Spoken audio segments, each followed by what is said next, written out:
Yun, magandang hapon, Kamulawin. Ayan, nandito tayo ngayon kay Sir Mario Cepeda ng San Miguel, Bulacan. Ayan siya, oh. Sir, pakilala ka. Nga pala si Mario Cepeda ng San Miguel, Bulacan. Ayun, papasilip natin yung mga ibon niya at syempre pakikilala natin sa kanya yung mga produkto ng Kampiyon. Ang organic na produkto ng Kampiyon, Kamulawin. Ayun, Kamulawin, nandito nga tayo kay Sir Mario. Ayan, at syempre papasilip natin sa inyo yung mga ibon niya. At ipapakilala ang produkto ng Kampiyon, Kamulawin. Ayan. Siyempre, may bibigay pala tayo sa kanya, Kamulawin, ito. Regalo natin yan. Pagpasensyahan muna yan, boss. Thank you, Idol. Ayun. Ayun, Kamulawin, ipapakilala na natin kay Sir Mario yung organic na produkto ng Kampiyon, Kamulawin. Ayun, bali sir, nabasa nyo na siguro yung nakasulat dyan. Gamot kanina, ano. Idol, paano ba gamit itong Yorilibo na to?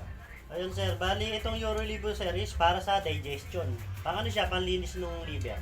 Para mas ma-absorb niya yung mga binibigay natin na mga supplements at saka yung patuka ay mga pinaiinom natin. Tapos may kakombo yan, si Rest Power. Ito naman si Rest Power series. Unang-una pang anti-stress kasi may eucalyptus to. Malamig siya. Kaya nagagamit natin to pagka may ginagamot tayo, pantulong to sa antibiotic. Halimbawa may sipon yung ibon natin. Papatakan natin sa ilong, pwede to. Para ibuga niya yung yung mga sipon na nakabara doon sa ilong niya. Tapos pwede rin sa bibig, direkta mo na. 1 hanggang 2 patak pagka sa kalapate. Kasi pwede rin sa manok tong parehas na to. Bali, partner silang dalawa kasi itong isa is para sa digestion niya, ito naman is para sa baga. Pampalakas ng baga ng mga ibon natin. Kaya laging dalawa sila pagka mapapansin mo sa Shopee to. Sabay. Lagi silang partner kasi kailangan sabay silang ginagamit para mapalakas yung panunaw at yung baga ng ibon natin sa liparan. Ito namang Nutriwin. Ito naman Nutriwin is multivitamins, amino acid.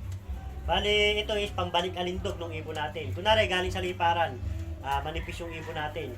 Bigyan natin ng multivitamins, amino acid na sa ganun, ganahan sila kumain. Tapos yung balahibo nila na medyo lapot-lapot, medyo kikintab ulit. Kumbaga, magbabalik alindog talaga yung ibon natin. Ito nga yung Nutriwin. Ito naman sir, yung Phoenix. Ito yung mas pinalakas na antibiotic ng Kampiyon. Bali, meron pa tong isa. Ayun, Kamulawin, hindi lang tayo nakapagdala ng sample. Meron pa tong isa, yung Turboflux. Kumbaga, pag mild lang yung mga sakit, Turboflux yung binibigay natin. Pero pag malala na, ito ng Phoenix.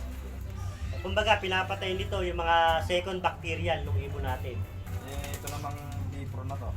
Ayan, ito naman yung Bipro X3. Ito naman sir, yung bagong probiotics ng Kampiyon. Powder, pang binder.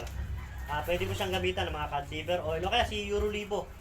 Pwede mo siyang pang binder para mabasa yung patuka at kumapit tong Yung Bipro X3.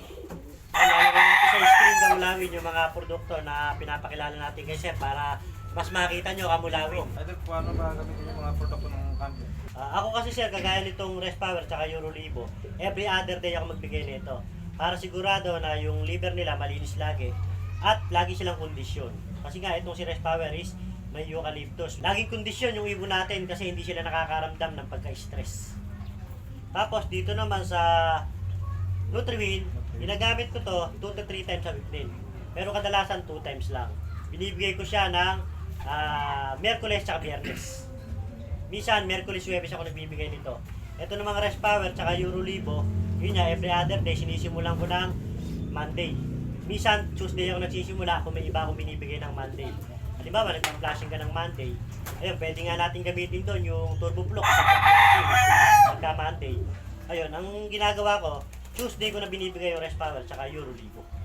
Yun yung ginagawa kong gamit. Dito naman sa Bipro X3, ang probiotic ng Kampiyon, ginagamit ko to 2 to 3 times a week. Nasa sa'yo na sir kung kailan mo sila gustong ibigay. Kasi wala naman tong contraindication sa iba, hindi mo na kailangan magbago ng sistema mo, idadagdag mo lang sila.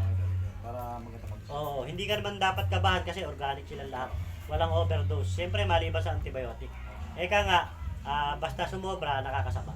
Kailangan sakto lang, pero yung konti-konting sobra, okay lang yun.